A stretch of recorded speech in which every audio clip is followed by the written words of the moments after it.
All right, how you doing today? Good, man. How are you?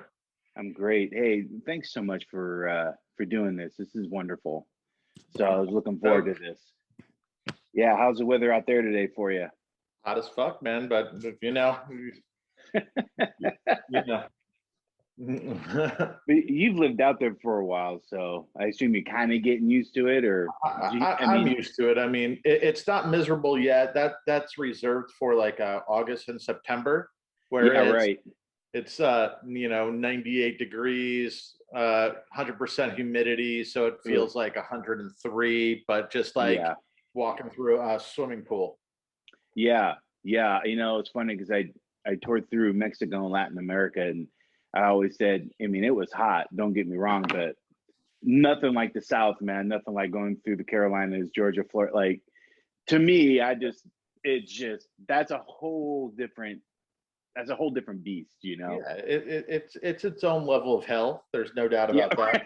But right. it's my hell, so I'm enjoying it. And that's okay, man. That's okay. Now, originally, you're from like Jersey, aren't you? I grew up in New Jersey. Yeah. Grew up in Jersey, right on. Yeah. Yeah, very cool. Why? What did your parents move to Florida? Was it that type of deal?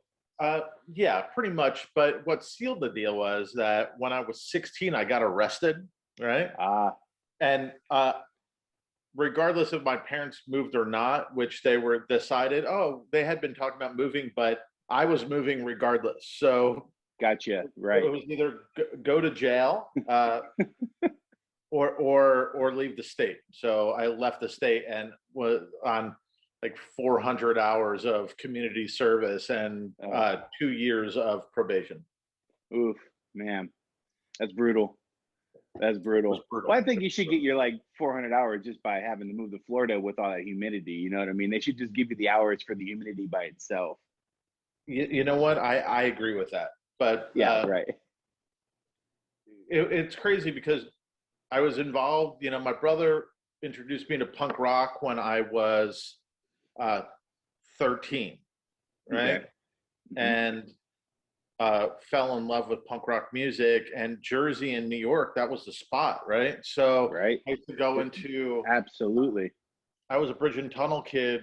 So I used to go into hardcore matinees at Hmm. CBGB's and Lamore's in Brooklyn, and then hitch a ride with my brother over to City Gardens in New Jersey, across the state, and go down the Philly and go do that. And it was right in the that spot of New York hardcore, and it was Right. blowing up.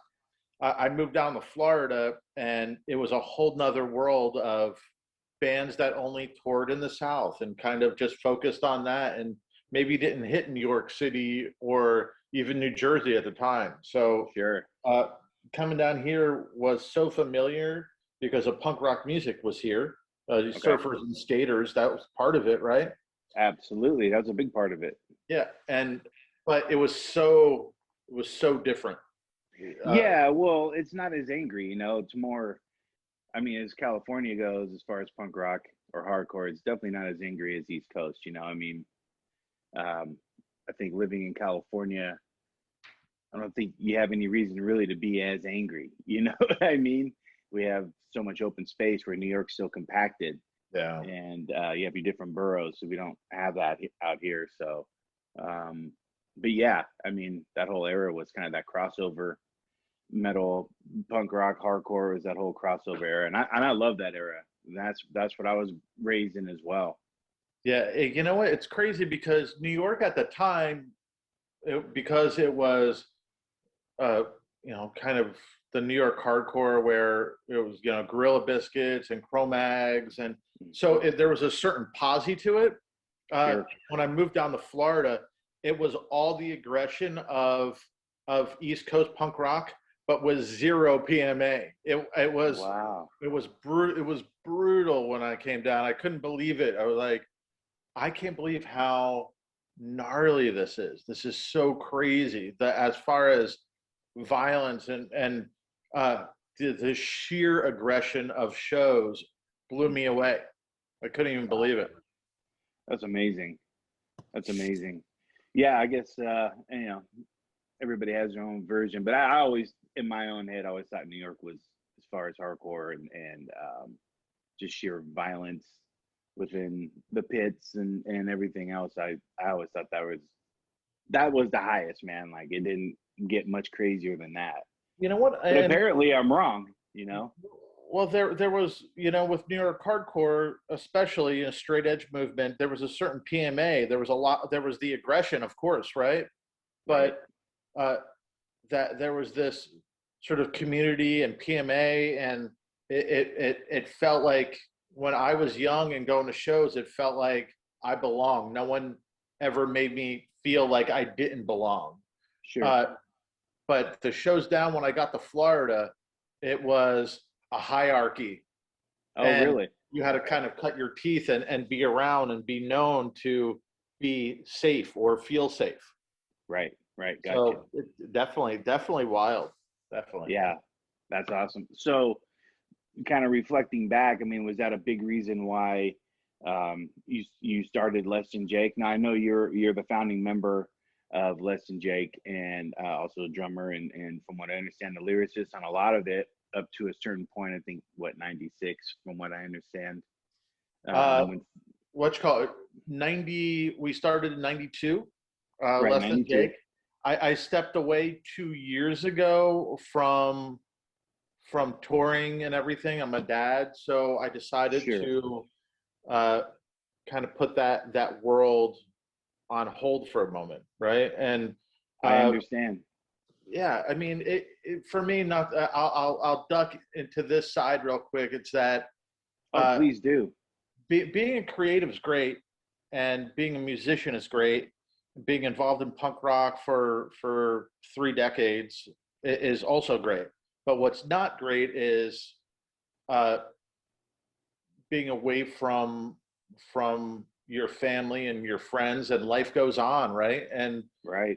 it came to the point. My daughter was 7 at the time; she's 9 now, and I told my wife and said, I'm going to have to figure this out, because being gone for 6 to 8 months a year just isn't the right move. I don't want to be. I don't want my daughter to be a teenager and then not know her dad and only know parts of it. And I don't want to, miss a birthday, miss anniversaries, miss holidays.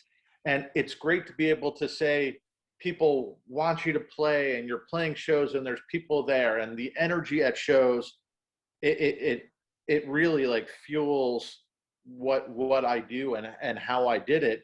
But Mhm. there's a point in a line that you just go, you know what, missing another birthday is a drag, man. And Yeah. I don't want to be that dad that the daughter goes, oh yeah, my dad does this cool stuff and he's seen these cool things, but I really don't know him beyond, what everyone I, else does. So I I just, do.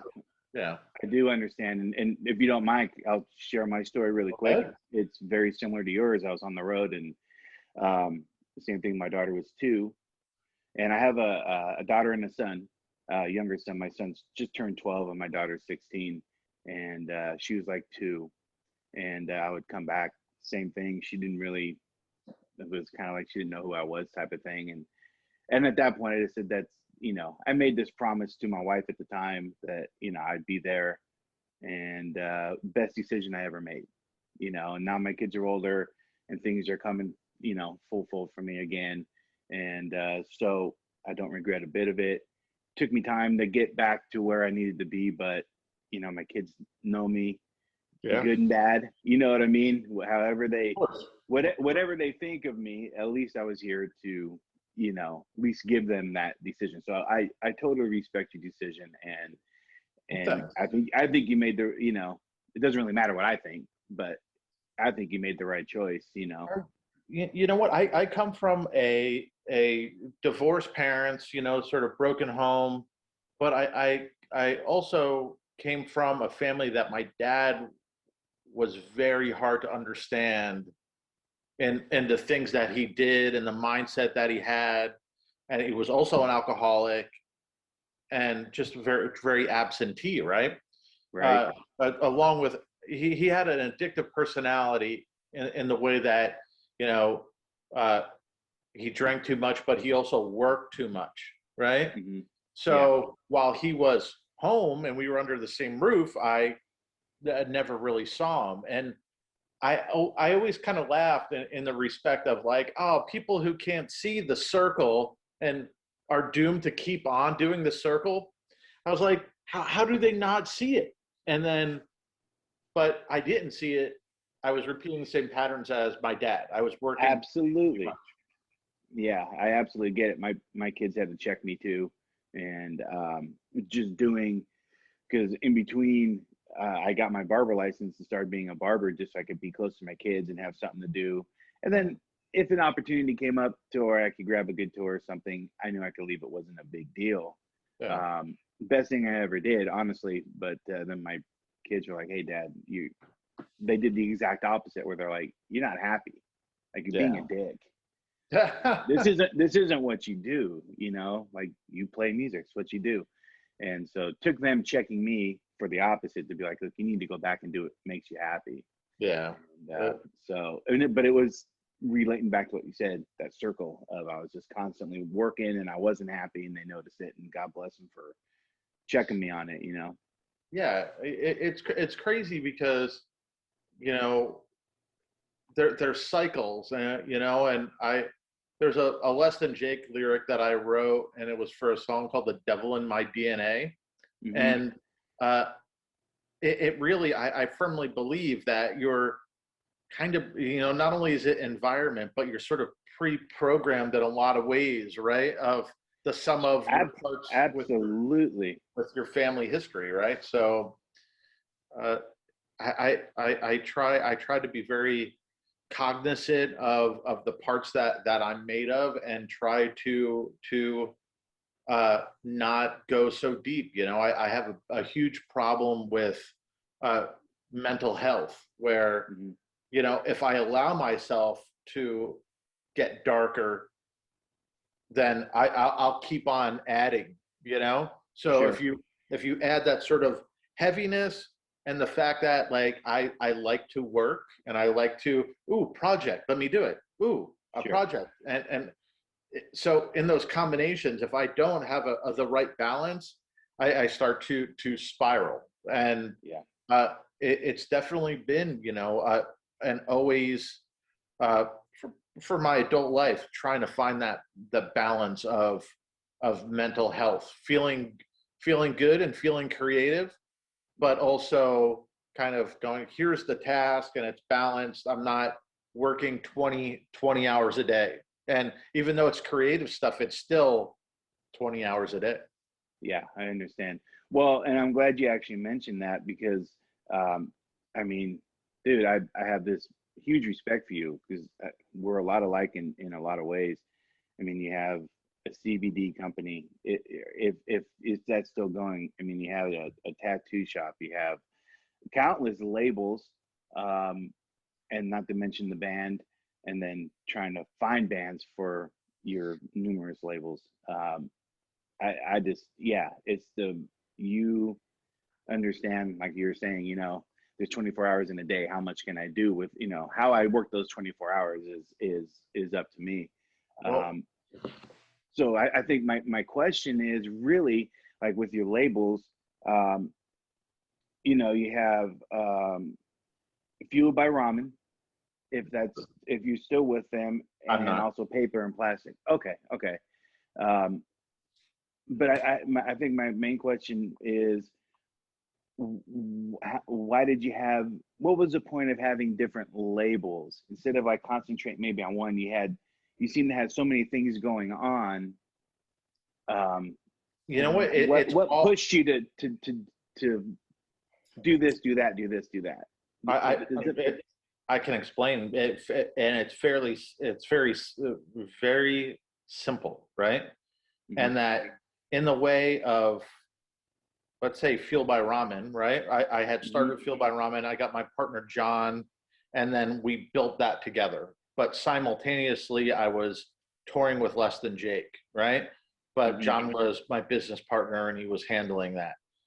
when I left Fueled By, and I then made that break and sold my portion to Warner, I had started Paper and Plastic, and Paper and Plastic was just me doing what I wanted to do. So it was about passion projects, graphic novels, toys, bands that I loved, and it didn't really focus on one genre. It was, you know, a band like From Hell, which was super dark and metally hardcore, all the way to really light and indie rock, or at home, at home recorded, very lo-fi pop, right? And anything in between. But what started to kind of align was melodic punk rock, right? And and that's cool. And I still have Paper and Plastic. I currently have it on hold because I'm doing a project, and we'll talk about it why. But Paper and Plastic, I'm doing a few releases, but it's very, very, very pared down comparatively to previous years. Lost Music Collective is what I'm involved with. It's primarily a pop punk label. And I have a partner doing that. So you might go, well, why not just, why aren't you just focusing this? And it seems that way. But when you have other people that are involved, there's some things that you do for you. And then there's other things that you do with other people, because you're using your strengths versus and their strengths, and you're pushing forward in a united front, right?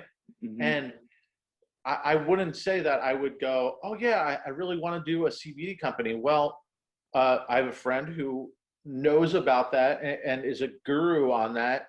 So we're doing that together. So for me to be able to do a bunch of projects is because I'm doing them with other people. So you can't just force it all under this one thing and expect to have success. You can't go, here's this one company that I built, so I'm going to bring in this other person under that one company. Well, it's not you doing it together at that point. It's them coming in to work for you. There always has to be a pyramid.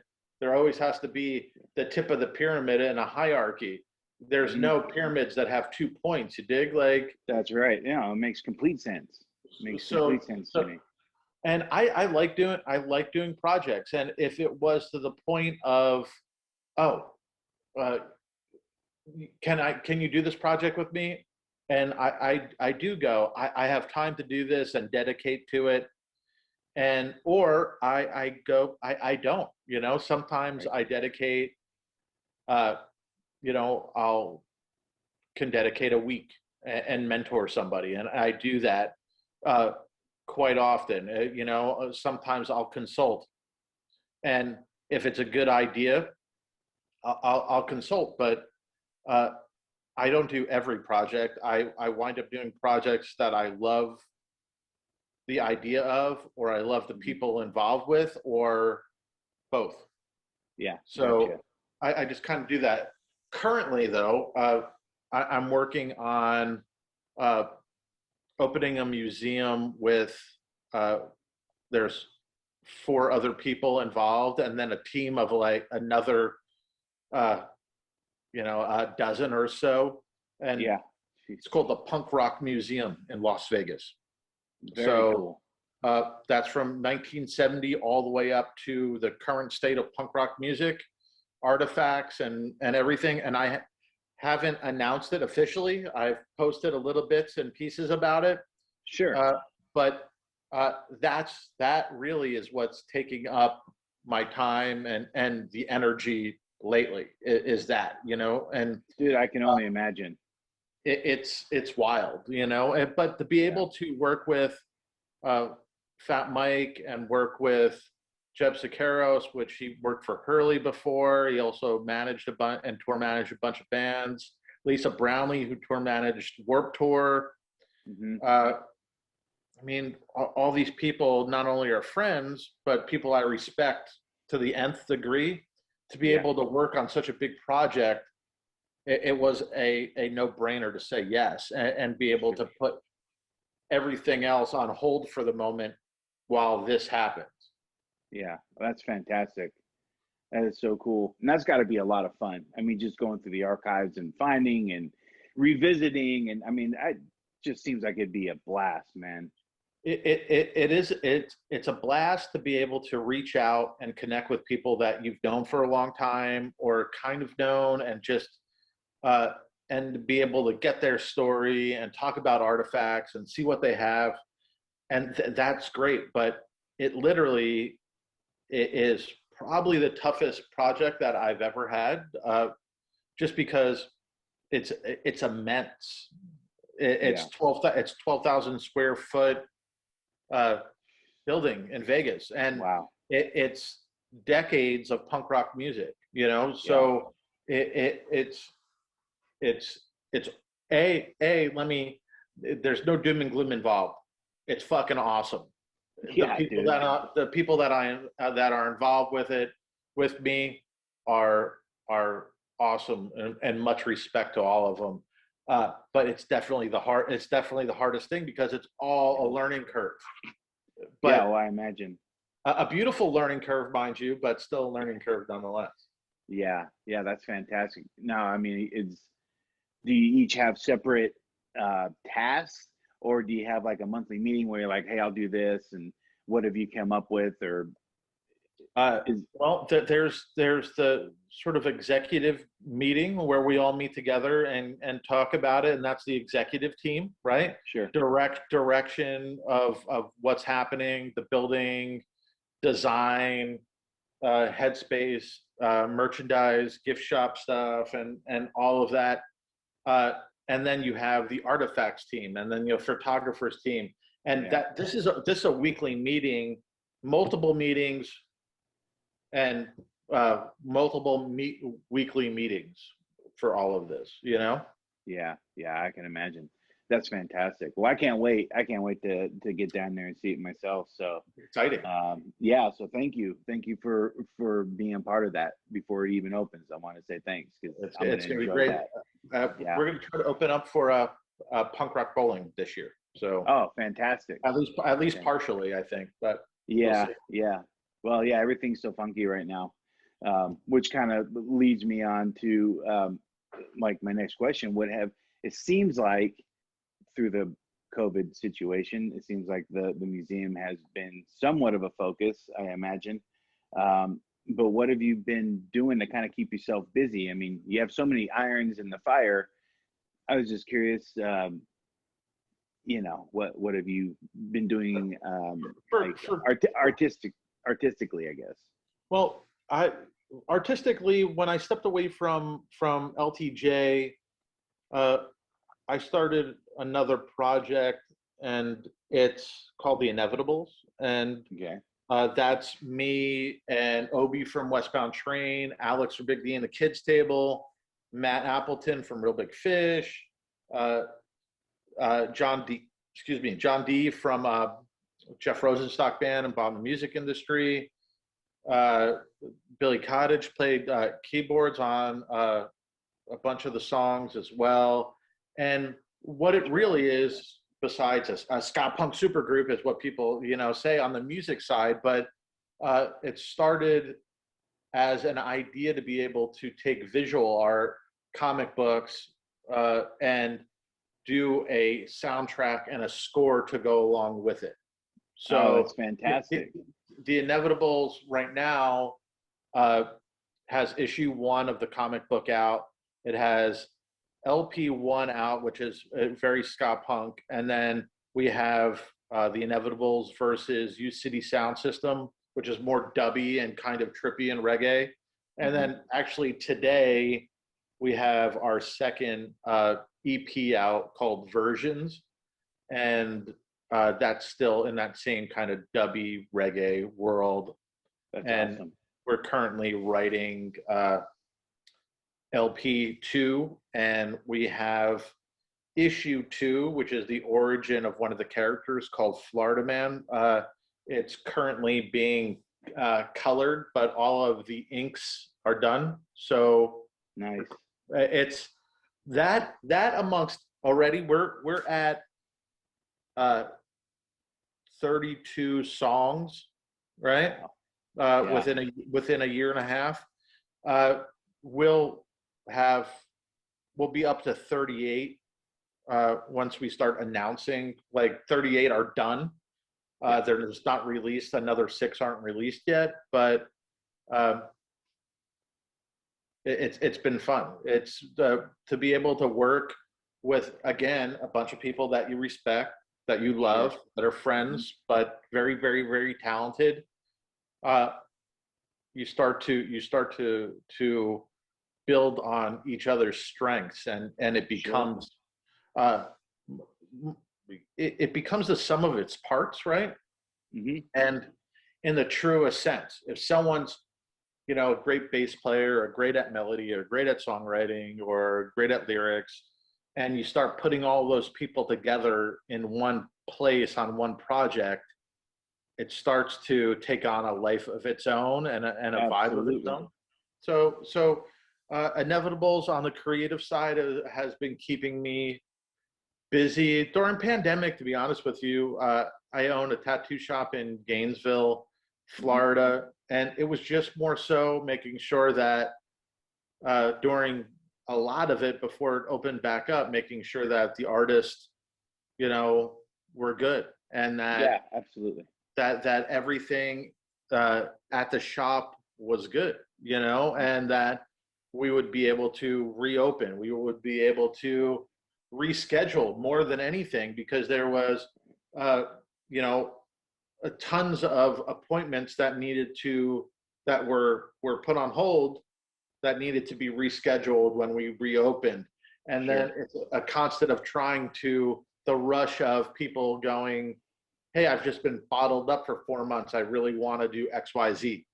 So it's been a pretty interesting 6 months. The last 6 months been pretty wild, because on one hand, it's been very challenging in the respect of new ideas, new skills to learn for the Punk Rock Museum. On another hand, it's been very, very cool to be as creative as it's been, right, with the Inevitables. Yeah. And alligator must be in the pool. Yeah, it's so to sidebar, that'll be the end of that. But the sidebar, it's that we have a new dog for quarantine as well. So it's been awesome. So we got her right before the shutdown in March, and it's been cool to be able to spend a ton of time with like a new dog family member. So yeah, good. Absolutely, that's awesome. So reflecting back on the tattoo shop now, are you an artist there? Are you just an owner? Do you just a co-owner? I do all the social media and the creative behind it. But I do illustrate, and I do graphic design work, and I do my own art and vibe, right? And plus I do toys, and I do a lot of other visual art. I've tried a few times to have to learn to tattoo, right? And some of the guys at the shop are like, it's this. I found that my eyes, I have shit eyesight, I guess, because once I start doing it, it starts to get a little bit too blurry. I was like, I don't trust myself at all to do this. Totally. Yeah, totally. And I've heard the same thing. Oh, it's just this, and this, and then you're like, no, it's not. It is totally. I don't see it, But hey, I'm glad you can. Yeah, the idea behind it, I totally get, right? If you're stretching out the skin and you're going in the motion and you're figuring out, I understand the mechanics of it.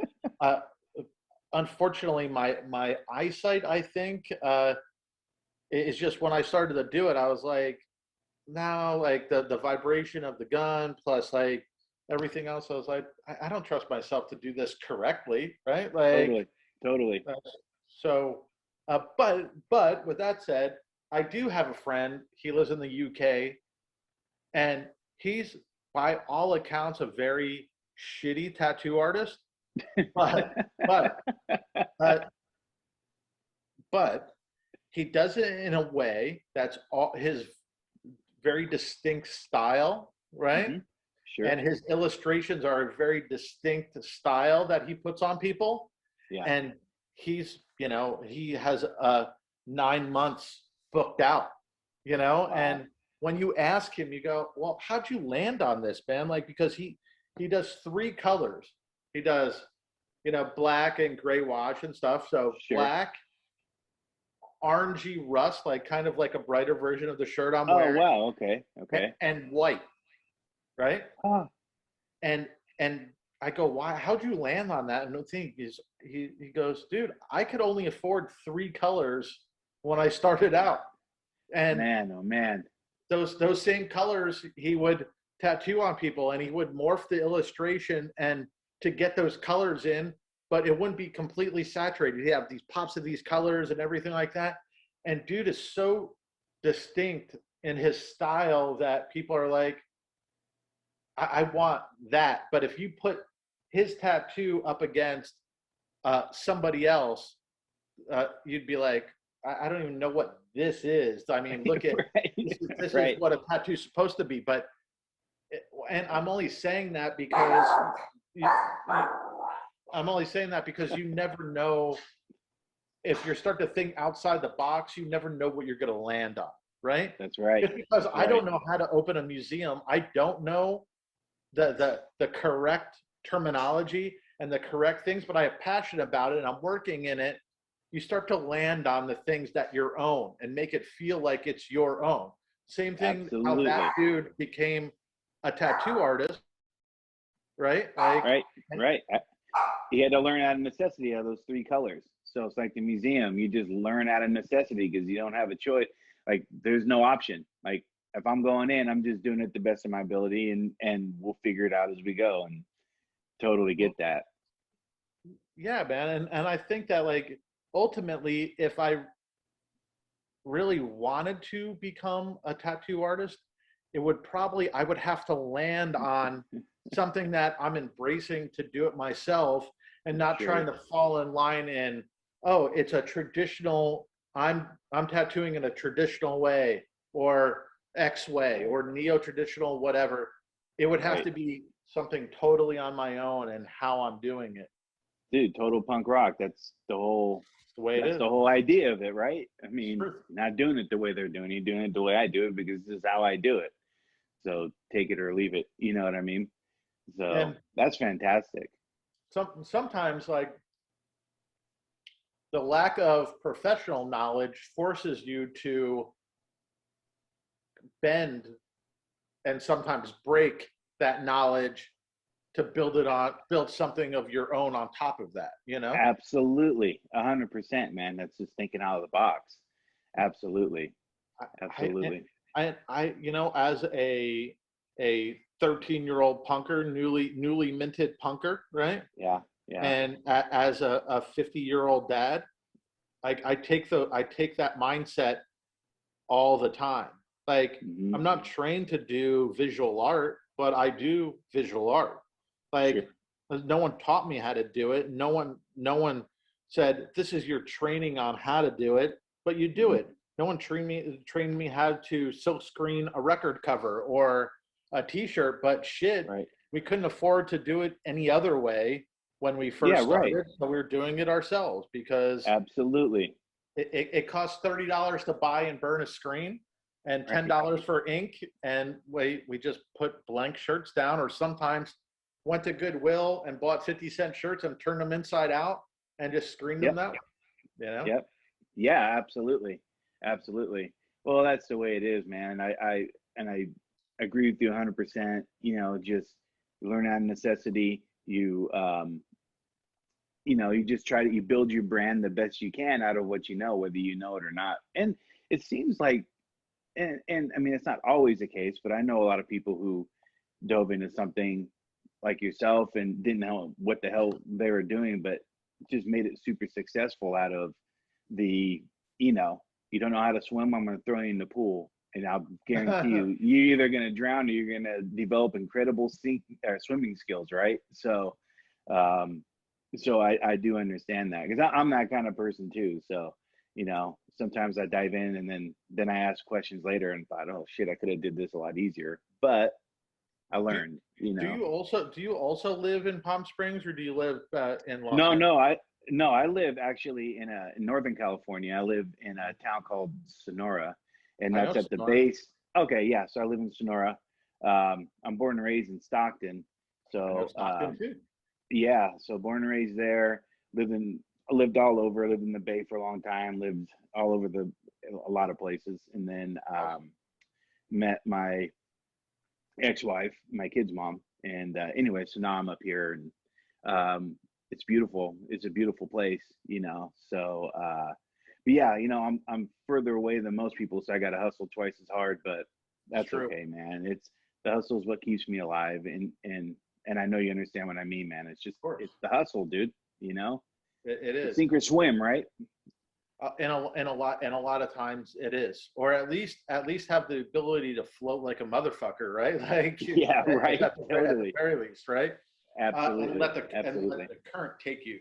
Uh, but with that said, when we first started touring, there was a guy that we had met through Mike Park from Asian Man, Hmm. and it was in Nice. Stockton. His name was Mitta Goodwin, and he would put on punk shows and ska shows in Stockton, right? Hmm. And we got there and played the show, and it was great. It was super fun, but he had a trash bag of cassette singles. Now Yeah. this is in the mid '90s, Right. and we were like, "What is that?" And he was like, "There's a local rapper called MC Freemost, Hmm. right?" Yeah. And it's his like sort of cassette single, dude. We took those, like they were just sitting there. We took the trash bag, and we listened to the MC Freemost tape so many times, and gave out those tapes everywhere around the United States. And it was one of those moments of that the rapping was okay, but some of the lyrical content was a bit dicey. Yeah. Uh, so and if you listen to it with a straight head, you'd be like, eh.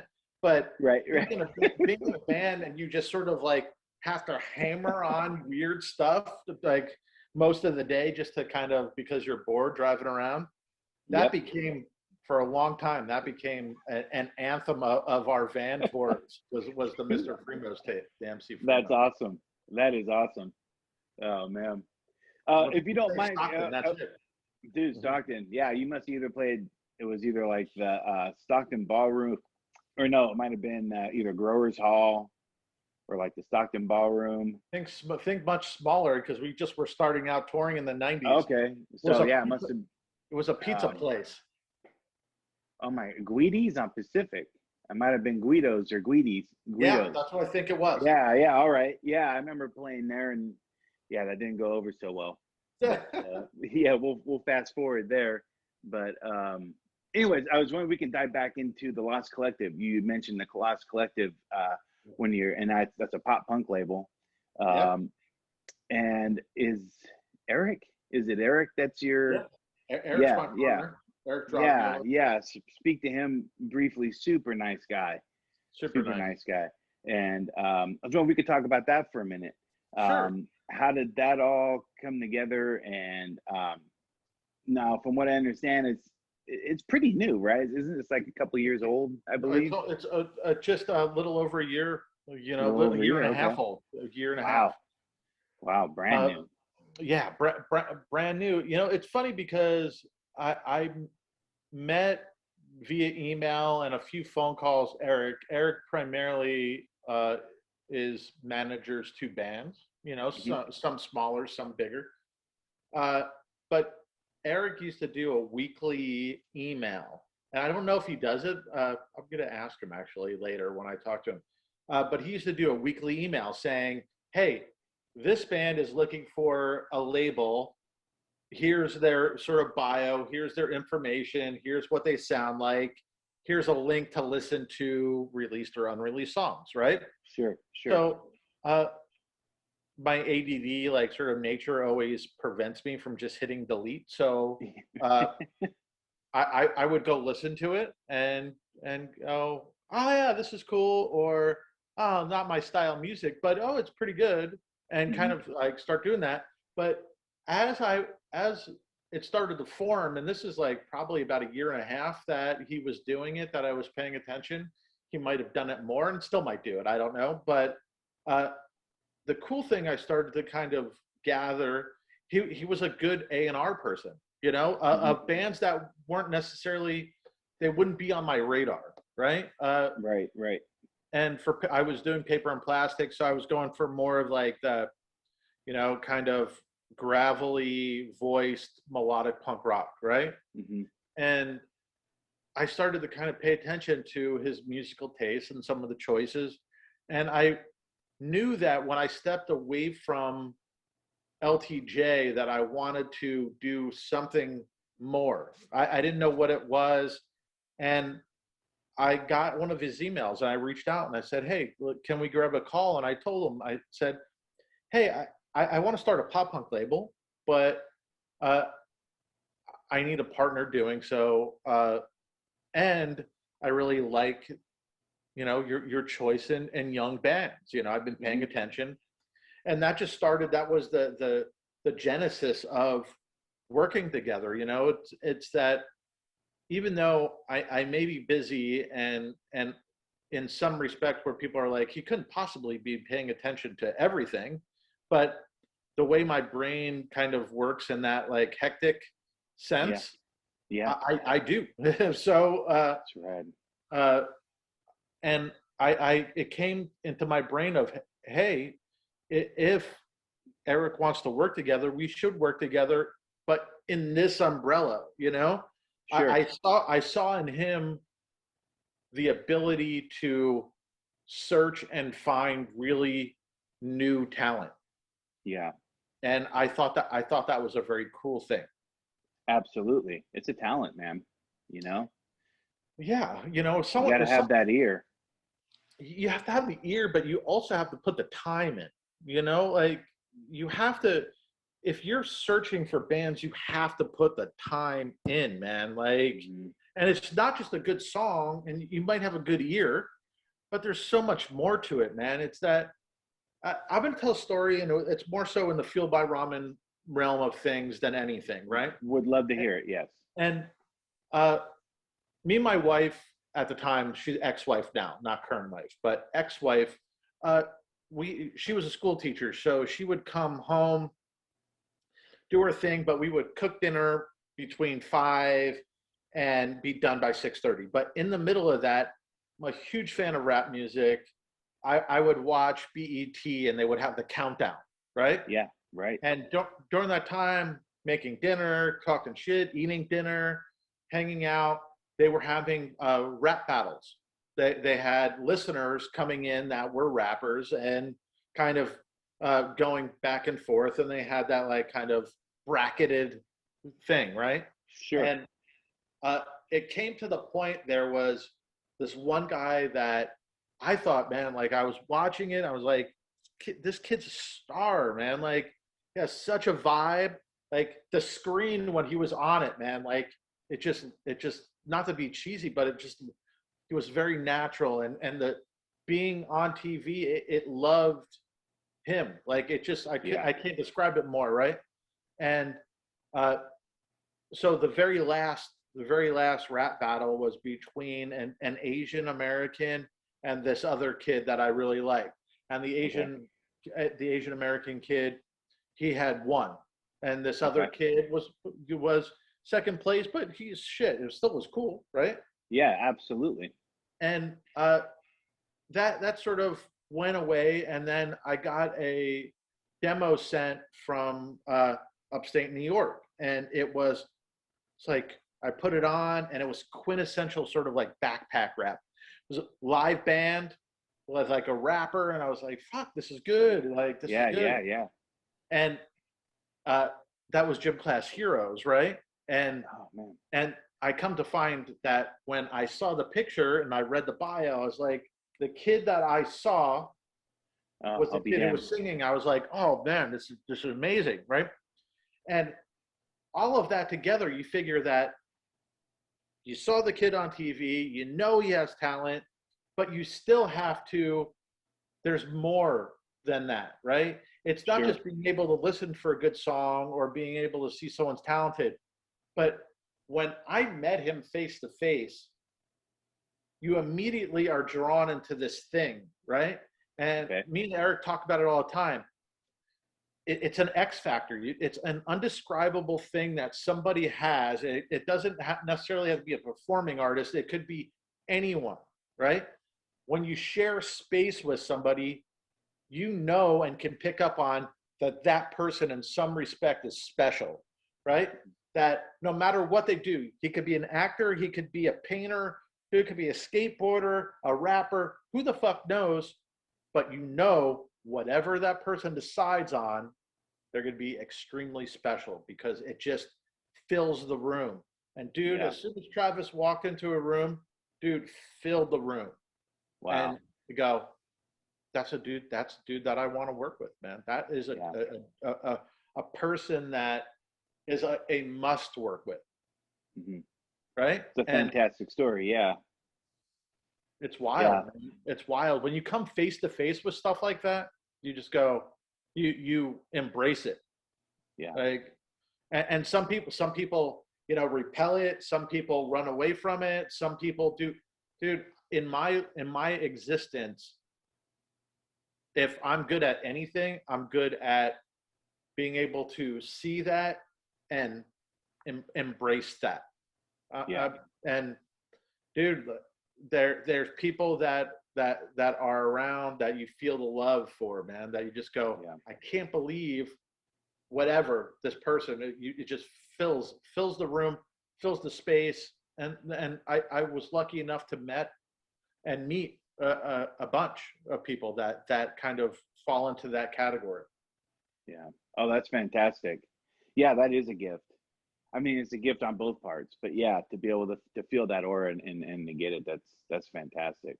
Man, that's cool. You've done some pretty amazing things, man. Oh, thanks. I Absolutely. appreciate that. Yeah. So another quick question for you. I have a couple more if you don't mind. No, go for it. Um, one other question is, with with the age and technology moving the way it is, um, there has been a resurgence in vinyl and CDs and tapes obviously have gone by the wayside. But where do you see the technology going as far as listening to music? Do you think the wave of the future is like say Spotify and those kind of streaming services, or do you feel that vinyl could be that next wave, like to hit again? Because I mean, it's already like hitting, but where do you're steeped into all of that, and I'm just kind of curious what you think. Well, here's, and you have to kind of point everything at who the listener is, right? Hmm. So for me, that let's say I'm going to take my mom, right? Sure. My mom is uh 72, right? Hmm. Still loves music, loves Neil Diamond and the Beach Boys and 50s Sure. doo-wop and Motown, and uh, has her vinyl, but listens to the oldie station. Worked at the Sure. doctor's office until she thing. So if you have someone like my mom, I can imagine her being tuned into a Spotify-like thing that now is so tweaked with AI that could present her with all of the things that she likes. They could take a sampling of 3 hours worth of music that she had liked repeatedly or just once or whatever, Right. and put in front of her new bands that kind of sound like that, Totally. similar vibes, old bands, everything. And to my mom, that will be such a like I've reached the musical promised land. I don't have to think about it, but I'm also constantly satiated, but constantly challenged by, here's a new song. What is it? But it's so similar to things that you like already, right? Right. So Right. I think Absolutely. that AI, when it comes to discovery, right? I Right. think that's for some people that's going to be the promised land, right? Yeah.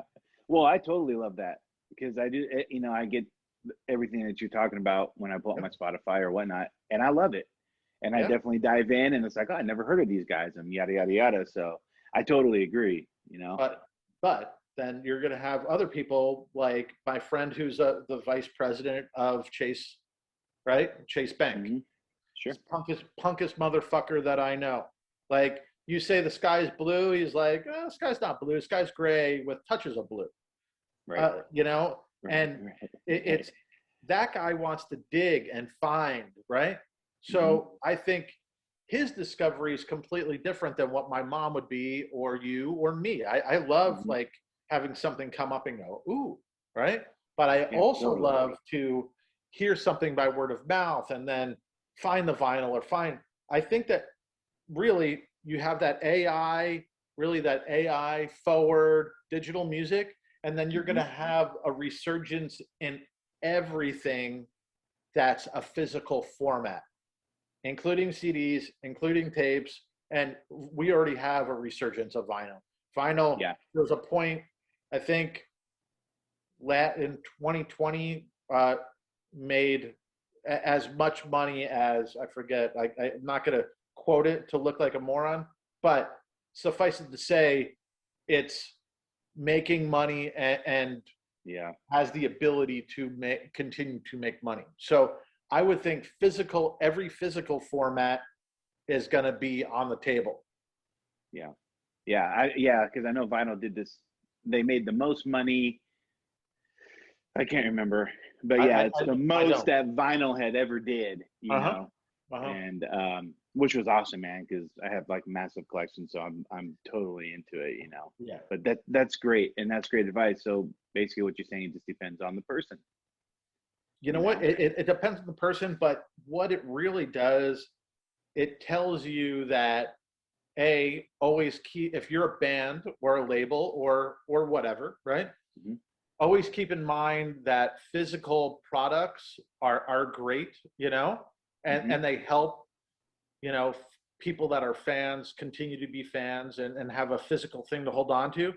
But what it really tells you is that how important metadata is, right? So Right. it's the information that's basically minted inside of what your music is. So that's including producer, lyrics, songwriters, everything. So making sure that when you're getting out of the studio, you're or uploading it to whatever digital distribution that you're using. You know, if it's a CD baby, or if it's a Bandcamp, or if it's bigger other distribution channels, like making sure your metadata is correct, because that's the stuff that's going to stay around forever. That's Making sure wonderful that advice. so that's my only thing. I think that AI is great, but AI, it's the garbage in, garbage out stuff, right? Like Hmm. if you don't have the correct information that's sort of minted onto it, then that incorrect information is going to be around forever. We'll tell you a sidebar to that. It's that when LimeWire first started out, right, and Napster was a Hmm. thing, and people were Right. pirating music to the nth degree, right, for digital music. Uh, there was a MP3 that was traded peer to peer that said "Less Than Jake," and it was the cover. It said it was the cover of the Proclaimers' "500 Miles." You know the song, Yeah. right? I would walk right. Yeah. So, Yeah. and I at the time I listened to it and I went, "This." It kind of sounds like Chris from Less Than Jake singing on it, but it's not. It's Dave Smalley. It's Down by Law covering the Proclaimers. But Oh, the person fun. who uploaded this said it was Less Than Jake covering the Proclaimers. If you look, Less Than Jake covering the Proclaimers, it's still around Are you serious? and gets passed around amongst, traded and peer-to-peer. And it goes to show you that that metadata that somebody just mistakenly put there or on purpose put there or whatever, right? Yeah. Yeah. That stayed around and has stayed around forever. Wow. Wow. Right. That's crazy. That is So, crazy. but it goes to show you that when you're, and this is not peer to peer you're talking about, it's you're the one that's in control of all the info. Just make sure that the metadata is correct, man. Like, because that's going to stay around forever. Yes, sir. Yeah, great. Thank you so much for sharing that. That's great advice. Thank you for saying that. It's going to help a lot of people. So thank you so much. Right on, Yeah. man. And one last question, if you don't mind. Sure. For people that are listening and that are watching, you've been through a lot, you've seen a lot, you've done a lot. What would you give, if you had any advice, to any kids that are just starting out? What would be the best advice that you could give these kids that are about ready to conquer the road for the first, for their first time? You know what? I think that because of how fast technology moves, people are always in a rush to move forward. But by moving forward so fast and having the ability to move forward at that rapid pace, I think a lot of new bands forget that you actually have to have a solid foundation to build everything else on, right? So Yes.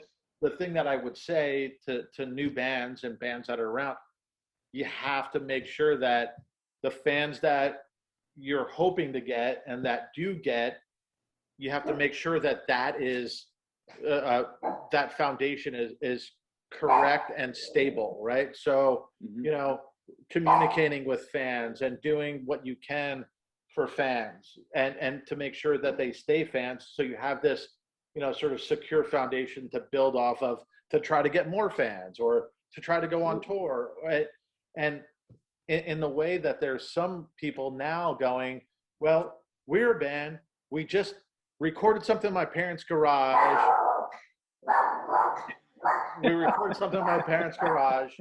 And now that we put it up into Bandcamp, and now we submitted it to Chorus FM or punknews.org or whatever, and now we're a band. That's not true, man. Right. And how so? Like, how is that not? Like, can you elaborate on that? Yeah, because just because you're doing all these things and at a completely lightning pace, being able be a band, record it right now, upload it to Bandcamp, send it all in one day. Me and you together right now could start a band, write songs this way, put it on Bandcamp, do all the things that needs to happen, right? Right. And then all of a sudden, like, does that mean that we're trying to reach the correct people? Does that mean the songs are good and vetted? Does that mean that putting it out there is the correct way to put it out there? No, it's just taking your time and firming the foundation, not only of the creative process, but distribution process, and just as far as finding the right fans that you're going to connect with. That's fantastic. Yeah, and you're 100% right. Great advice. Thank you so much, Vinnie. Really appreciate that. Awesome. Thanks for having me. Oh, my pleasure. Before we sign off, is there anything that you'd like to add?